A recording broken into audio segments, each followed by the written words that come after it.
In this video, I'm going to share the 5 top camping mistakes that will freeze you at night. The first one, when you're camping in your glorious tent, whether it's a single wall tent like my MSR Hubba or a double wall tent or a tarp or a mosquito net or anything, is compressing your sleeping bag. Compressing your sleeping bag is a huge mistake because the way sleeping bags work is what's called loft. Dead air space plus loft equals warmth for me and for you. So what happens is if you wiggle against the side of your tent and you begin squashing the sleeping bag and you squash the sleeping bag against the side of the tent or your gear or your backpack or anything else, what's going to happen is that loft is going to squish and you are going to develop a cold spot. That is an absolute guaranteed way to make you miserable at night. Also, another classic mistake about compressing your sleeping bag is you think, oh, it's super cold. I'm going to put another sweater and a jacket or something on there. And what happens is that fabric in the material in your jacket or whatever begins squashing the down or the synthetic insulation.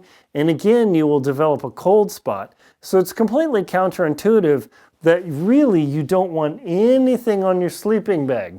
The only acceptable or the only logical way around this is if you have a down jacket or a down blanket or something, putting it on top of your down bag or your synthetic bag. That is the one way around it.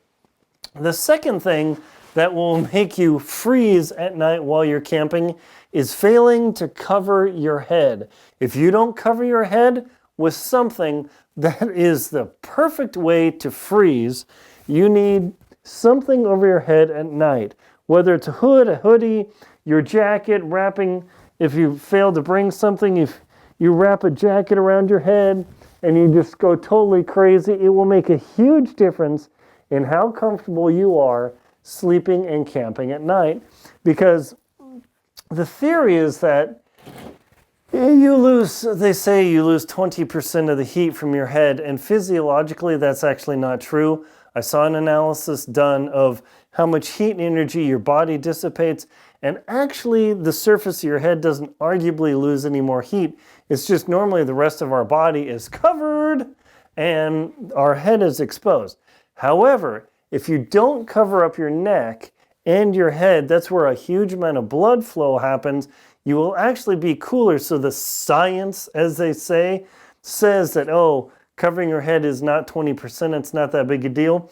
But I'm here to tell you, when you're camping on a freezing location, you don't put something over your head and cover yourself. I promise you will freeze. So that is a huge mistake. The third thing that can make you freeze at night is dirty clothes.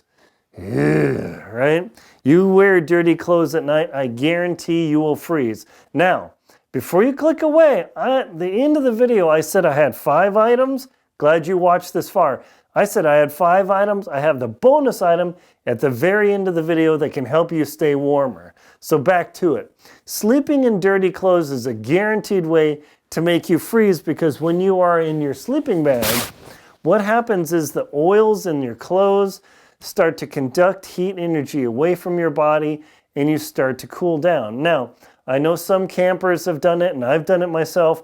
I don't bring any night clothes or anything, especially in the summer. It's not that big a deal.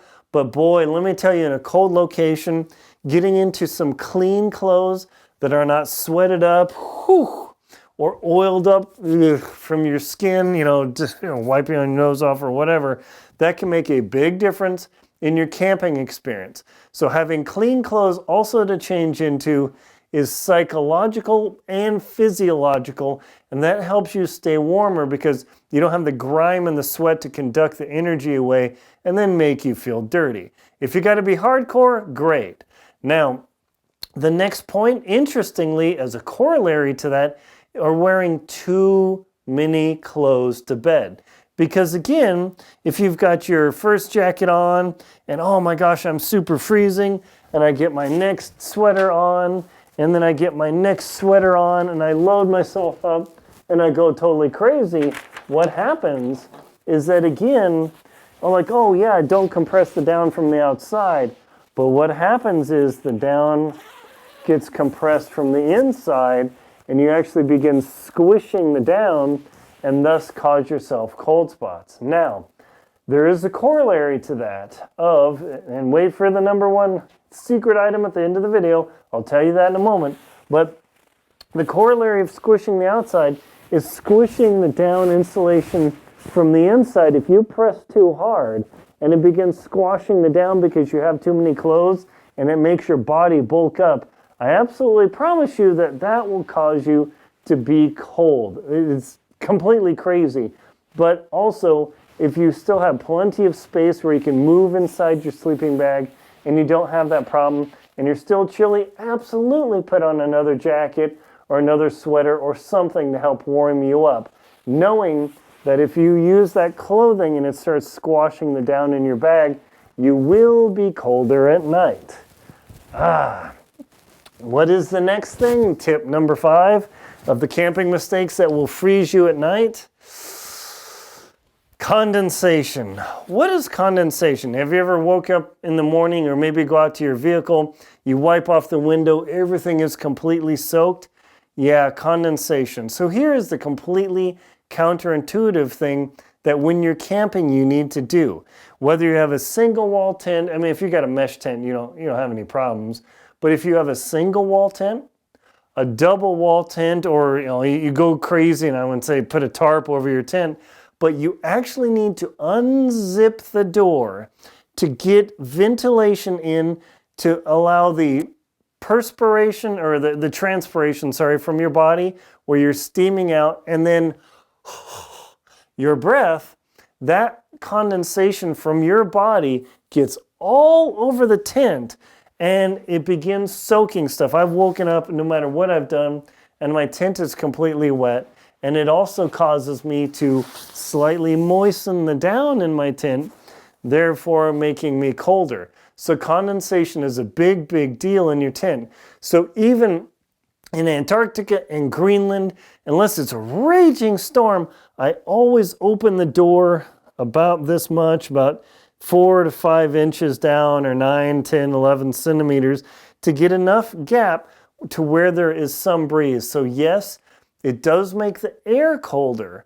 So that does sound pretty crazy, but the air is not as moist in your tent, and that's the thing that really matters. Oh, check it out, a little bit of down, speaking of. So that makes a big, big difference. Now, you've waited, those are the 5 points, the top ones that will make you freeze at night while camping. Here's the bonus one that you waited all this time for. You need the pee bottle. Notice my pee bottle is pink. I never carry a pink bottle otherwise. Not that I'm against pink, but this is my warning. If you want to stay warm at night while you're camping, and you don't want to have to go out and pee the 4th time because it's freezing outside and that's just a physiological effect, if you use the pee bottle, pee in the bottle, and then, here's the kicker secret, because this keeps you warm because you're not getting all the way out of the tent and getting all the way back in, cooling down your body, cooling down your sleeping bag. Don't do it. Use the pee bottle. But then a lot of people say, oh yeah, just pee in the bottle, close it up, make sure to keep the bottle warm so it doesn't freeze. Rookies. This is what you do if you really want to stay warm. You pee in the bottle, you do your business. You be very careful because, oh yeah, I just keep peeing in the bottle till it's full. What happens if you fumble that bottle at night?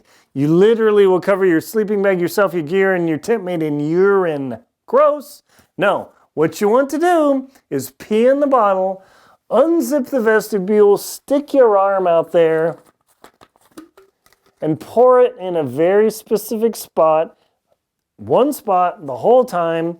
Shake it off, make sure it's dried off so it doesn't freeze at night, and then close that thing and keep your pee bottle going. There may be some rules on particular campsites, you can't do that. But that said, don't keep your half-full pee bottle in your tent, because then you're going to have to keep that sucker in your sleeping bag. And boy, that thing leaks, or you open it or you fumble it, oh, that's a mistake. So that is the bonus item of how to keep from not freezing while you're camping in the winter or in the summer. My name is Aaron Linsdau. I'm a polar explorer and professional adventurer. Please check out my links to links to my books in the description. Antarctic Tears, Lost at Winnie Corner, Adventure Expedition 1, How to Keep Your Feet Warm in the Cold. All those 4 books will tell you about all these tips and more, and then my Jackson Hole hiking guide, and my most crucial knots to know, as well as my 2024 total eclipse guides to a bunch of states, Mexico, and Canada for the April 8th, 2024 eclipse. And also check out links in the description to my shows, World Beyond and Antarctic Tears.